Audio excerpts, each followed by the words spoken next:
मुझे रिस्पेक्ट चाहिए, मुझे रिस्पेक्ट चाहिए, मुझे पैसा कमाना है, मुझे एंटरप्रेन्योर बनना है, मुझे इज्जत दो।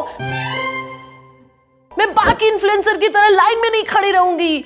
बस यही 4-5 डायलॉग उर्फी दीदी ने अपनी पूरी सीरीज में बोले हैं।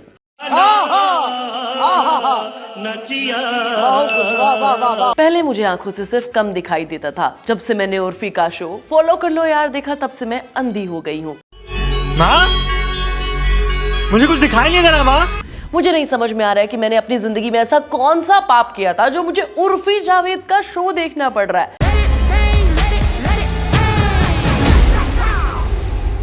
भाई ये शो नहीं है, ये कोरोना जैसी बीमारी है जो फैलती जा रही है, फैलती जा रही है। या फिर दुनिया को पागल करके जाऊंगी।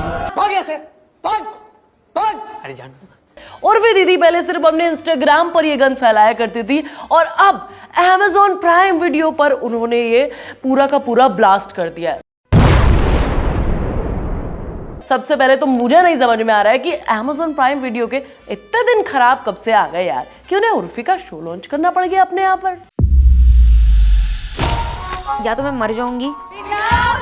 हाय गाइस, मैं हूं सुहानी और आप देख रहे हो फिल्मी चैट। गर्ल उर्फी जावेद का शो नहीं है भाई, ये एक बवासीर है। पूरे 9 एपिसोड है इसमें और करीब आधे पौने घंटे से ऊपर के हैं। जब तुम इसे देखना शुरू करोगे कि उर्फी दीदी गंद मचाने के लिए अकेले नहीं आई है, अपनी सिस्टर्स को भी लेकर आई हैं। इनकी सबसे छोटी सिस्टर का नाम है डॉली और डॉली दीदी क्या बनना चाहती है? उर्फी 2.0। मतलब इससे आप अंदाजा लगा सकते हो कि उसका दिमाग कितनी तेज गति के साथ काम करता है कि उसे उर्फी 2.0 बनना है। उसे उर्फी अपनी इंस्पिरेशन लगती है। भाई यहीं से सत्यानाश होने लग गया है आजकल के बच्चों के टैलेंट का। उसके बाद इनकी एक सिस्टर आती है जिनका नाम है उरूसा। उरूसा अपनी माँ से बैठकर ऐसी बातें कर रही हैं। इनकी माँ कह रही है कि बेटा तुम बहुत ठरकी हो, आए दिन लौंडे चेंज करती रहती हो। यार इस तरीके की बातें हमारी फैमिली में तो नहीं होती है। I don't think so they respect me.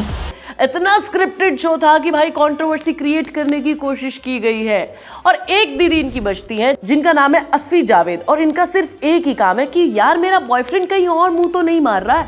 और इतनी तहजीब से ये बात करती है कि भाई इन्होंने ऐश्वर्या राय तक को पीछे छोड़ दिया है। सारी लखनऊ की तमीज इनके अंदर समाई हुई है। इनफैक्ट लखनऊ तो छोड़िए, जितनी तमीज पूरे घर वालों को होनी चाहिए थी वो सारी की सारी तमीज असफी दीदी में है। Urfi is very cool and broad-minded. और ये तीनों की तीनों बहनें मिलकर पूरा टाइम लड़ाई करती रहती है। मम्मी बेचारी कुछ कहती नहीं है। वही फैमिली ड्रामा जो मिडिल क्लास में होता है और लड़ाई करने के बाद एक दूसरे को अप्रिशिएट करने भी पहुंच जाती है। ये पूरी मोटा मोटी कहानी है। तो संभाला है मुंह मत खोलो। बचपन की बात है, बचपन की बातें मत लाओ। इनका एक भाई भी है जो इन लोगों को बिल्कुल वैसे इग्नोर करता है जैसे तुम अपने बॉस को करते हो। पूरे शो में उर्फी चाहती है कि उन्हें इज्जत मिले, वो दूसरे इन्फ्लुएंसर्स की तरह नहीं है। पर कोई उन्हें बताओ कि दीदी तुम उनसे भी बेकार हो। किस तरीके से अपनी ड्रेस बनाती हैं, किस तरीके से मार्केटिंग एजेंसी के साथ इनके टाई अप्स होते हैं, किस तरीके से कोलैबोरेशन करती हैं, ड्रेस बनाते हुए इन्हें क्या क्या दिक्कत आती है। आती भी क्या है भाई, घर का सामान चोरी करके ले जाती हैं, कभी सेलो टेप तो कभी पिन, इन सब से ड्रेस बना लेती हैं। और इसके बीच में ये पूरा का पूरा ड्रामा करती हैं, चिल्लाती रहती है बिना बात के, अपने आप को बिना मतलब का स्टार वाला फील देती रहती है। भाई ये स्टार वाला फील जनता को देना चाहिए, आप खुद को क्यों दे रही हैं? मुझे पूरी सीरीज में समझ नहीं आया। I think दिक्कतें तो होती रहेंगी but she needs to be calmer. और इस पूरी की पूरी सीरीज में एक और चीज स्टैब्लिश करने की कोशिश की गई है, वो ये है कि भाई उर्फी बहुत समझदार है, बहुत पैशनेट है। वो अपने जीवन में पता नहीं बस क्या क्या करना चाहती है। वो पैसा कमाना चाहती है, पूरे घर का खर्चा उर्फी चलाती है। बाकी सब तो मुंबई में कागज फाड़ रहे होंगे और तो क्या ही कर रहे होंगे। यही कहना चाहती थी उर्फी दीदी अपनी सीरीज के through. I want to have a unicorn. क्या बिजनेस? Sex toys? लेकिन एक बात पक्की है, अगर तुम इसे एक बार देखना शुरू कर दोगे ना तो भाई उठोगे नहीं तुम बीच में, क्योंकि तुम्हें ऐसा लगेगा कि इस टाइप का थोड़ा थोड़ा फैमिली ड्रामा तो हमारे घर में भी होता है। लेकिन जिस लेवल का इन्होंने स्क्रिप्ट लिख के किया ना उस लेवल का नहीं होता। बाकी यार किम कार्दाशियन तो छोड़िए, सस्ती किम कार्दाशियन तो छोड़ दिए भाई, इससे बुरा मैंने आज तक पाप कुछ देखा नहीं है। ये उर्फी जावेद से पाप हुआ है पाप, और इस पाप को समेटा नहीं जा सकता। इससे पहले भी इस टाइप के कई सारे शोज आए हैं। सनी लियोनी भी अपनी इमेज को चेंज करने के लिए, उसे सुधारने के लिए अपना एक शो लेकर आई थी। उन्होंने अपनी सीरीज लॉन्च की थी।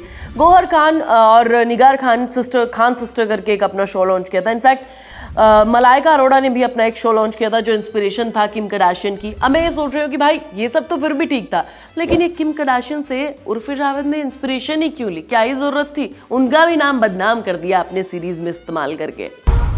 मैं बनूंगी नेक्स्ट इंडिया की किम कार्दाशियन। बाकी सीरीज में मुनव्वर फारूकी और औरी भी दिखाई दिए। भाई औरी की लाइफ का स्ट्रगल पता है क्या है कि भैया उसके पेट में गैस बन रही है, ये उसका सबसे बड़ा स्ट्रगल है। उसे एंजाइटी हो रही है इस बात पे। अब तुम इस बात से अंदाजा लगा सकते हो कि क्या शो है ये। मुनव्वर का जितना भी प्लॉट था वो मुझे काफी अच्छा लगा, क्योंकि हल्की फुल्की कॉमेडी की और अपना एक सिंसियर तरीके से वो करके निकल गए। फॉलो कर लो यार, ये नाम है, दैट्स डेस्परेट। आगे ये शो बिल्कुल देखने लायक नहीं है, इसलिए मैं तुम्हें बता रही हूँ वीडियो बनाकर भाई अपना टाइम वेस्ट मत करना। मैं देख चुकी हूँ, मैं इस जहर बर्दाश्त कर चुकी हूँ, तुम्हें करने की बिल्कुल जरूरत नहीं है। और हाँ, थैंक मी लेटर, मैं मिलूंगी तुम्हें नेक्स्ट वीडियो में। तब तक तुम फिल्मी जाट गर्ल को सब्सक्राइब कर लेना, इस वीडियो को लाइक और शेयर कर लेना।